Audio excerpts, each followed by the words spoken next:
నేను 2014 నుంచి కూడా నేను ఎందుకు ఏమి ఆశించకుండా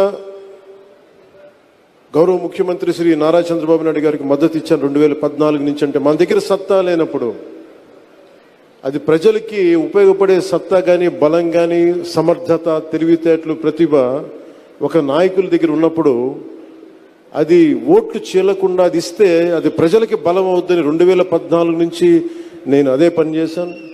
2024 కూడా ఎందుకు ఇంత బలంగా ఉన్నానంటే, ఆయనే గనక ఈ రోజున అధికారంలో గనక ముఖ్యమంత్రిగా లేకపోయి ఉంటే ఈ రోజున P4 పాలసీ, జీరో పావర్టీ బయటకు వచ్చేది కాదు. ఈ రోజున అప్పుల్లో కూరుకుపోతున్న రాష్ట్రాన్ని దిశానిర్దేశం చేస్తే దాన్ని బయటపడగి వేయగలిగే సత్తా ఉన్న శక్తి సరిపోయేది, ఇంకెవరికీ కాదు.